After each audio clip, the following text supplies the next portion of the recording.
Howdy again everyone.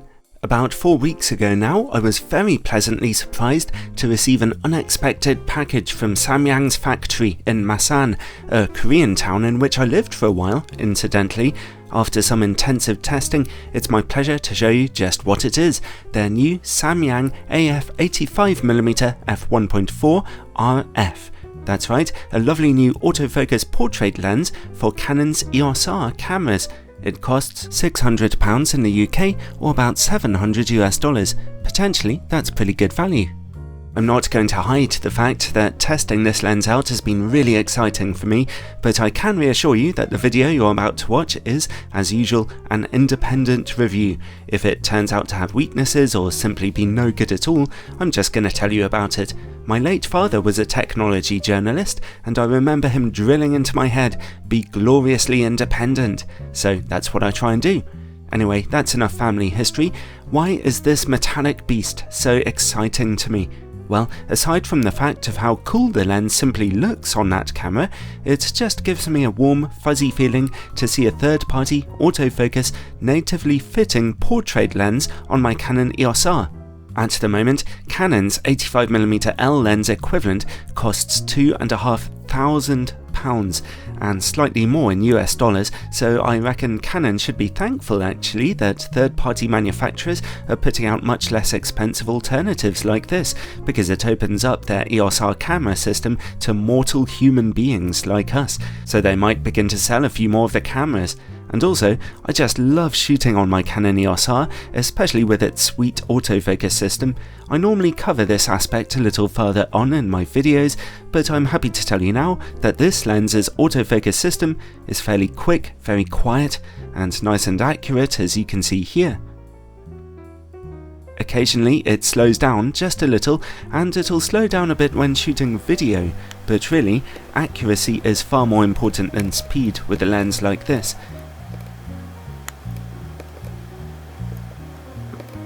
It tracked my subject well in servo mode, and the lens also cooperated with my camera's eye autofocus feature very nicely, getting my subject's eye perfectly in focus nearly every time. And eye autofocus will be useful on this lens because it's a portrait workhorse. Combined with your Canon EOS R, it will get you stunning portrait shots from all distances with complete ease. f1.4 is a very bright maximum aperture, giving you snappy shutter speeds and strongly out of focus backgrounds. 85mm lenses like this are a favourite with photographers. They can get stunning pictures for subject photography, although they are also useful for landscape shots, event photography, or almost anything else that doesn't require a particularly wide angle. Let's start by looking at its build quality then. The lens is metallic and big, as you can see, but it's not really very heavy, weighing under 600 grams. That's slightly lightweight for a lens like this, and it's certainly a lot smaller than this Sigma 85mm f1.4 lens I had lying around. The Samyang lens is based on a metal lens mount with a generous weather sealing gasket. In fact, Samyang emphasised that the lens is splash-proof and dust-proof. As usual, I'm too cowardly to actually test that out for you, though. It has a switch for auto or manual focus. The large focus ring is made of plastic and turns reasonably smoothly. When I first tried it in manual focus, it took about 20 seconds of turning for it to start responding properly, but now it works perfectly every time. In fact, it's very responsive, and it works well with Canon's focus guide feature, as you can see here. You can also guess from this footage that the lens does not feature image stabilization, although that's an almost universal trait for 85mm portrait lenses. I can't wait for Canon to finally get in-body image stabilization into their cameras. As you change focus, the lens does exhibit some focus breathing, as you can see here, zooming in a little as you focus more closely. The lens has a 77mm filter thread, a pretty standard size, and it comes with a cloth pouch and quite a deep lens hood. One thing I do wish is that the hood had a slot for adjusting polarizing or other filters though.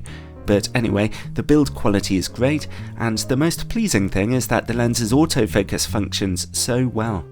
More important than all that is image quality though. Here I'm testing it on a Canon EOS R, the highest resolution of Canon's RF mount cameras at the time of this review, with its 30 megapixel full frame sensor. In-camera corrections are not currently available with this lens. At f1.4, picture quality in the middle of your image is very sharp, with good contrast and no visible purple fringing. That's great to see on a portrait lens. Corner image quality is dark from vignetting, but still fairly sharp, and we see almost no colour fringing. Stop down to f2 and those corners are brighter, and the middle of your images carry just a touch of extra punch. At f2.8, image quality is absolutely perfect in the middle, and a little brighter again in the corners. Stop down to f4, and we see a little jump in sharpness in those corners, which now look great, and at f5.6 they're excellent. They stay this sharp down to f11.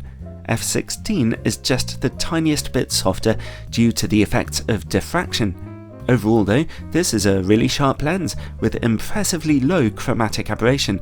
Remember, these are images taken without any in-camera corrections at all. Corner image quality could be just a tiny bit sharper at wide apertures, but really it's a great performance here. Now let's take a look at distortion and vignetting. The lens projects just a touch of pincushion distortion. Portrait photographers tend to like that actually. It makes your subject look a little thinner. Less encouraging is the lens's huge vignetting at f1.4. Those corners are very dark. Stop down to f2 and there's only a very little improvement. f2.8 is a bit better, and at f4, vignetting is finally gone. Well, mostly. So vignetting is a slight weakness here. You might want to correct that when editing your images. Now let's look at close-up image quality. The lens can only focus as closely as 90 centimeters to your subject, a bit further than average. At f1.4, close-up image quality is definitely softer than at normal distances. Stop down to f2 though for a good improvement in sharpness and contrast. Now let's see how this lens works against bright lights. We come across some pretty serious issues with flaring here. That is a real weak spot for this lens really, so you'll want to use the hood as often as possible. Now, a portrait lens lives or dies by the quality of its bokeh, so let's see how well this lens renders its autofocus backgrounds. I'm glad to say that I couldn't get my autofocus backgrounds looking anything other than very smooth. It's a great performance here, although you will notice the rather typical cat's eye shape to bokeh balls when they reside close to your image corners. Pretty typical for an f1.4 lens though. And related to bokeh is longitudinal chromatic aberration. Here you can see that, at f1.4, autofocus highlights see some green and pink colour fringing. That stays around even if you stop down to f2.8, but at f4 it's finally gone away. So what can we say overall? Well, as you can tell, I've been very excited about testing out this lens. I'll try to rein that in so that I can give you a straight conclusion, but really, I have to be honest, I love it. I don't think it's quite the sharpest 85mm lens I've ever tested, but it's still excellent in that respect, offering very dependable resolution and contrast, and its bokeh is lovely and smooth too. To a lot of people, sharpness and bokeh is all that really counts. But this lens also has very good build quality and autofocus going for it, low chromatic aberration, and a little hint of pincushion distortion to make your subject look a little thinner. Its weaknesses are clearly its work against bright lights and its quite serious problems with heavy vignetting. Its minimum focus distance of 90 centimeters is nothing to write home about either, but overall this lens's image quality is very sharp and dependable, its build quality and autofocus motor very steady, its price pretty attractive. I honestly love it, and so it gets my rare, highly recommended.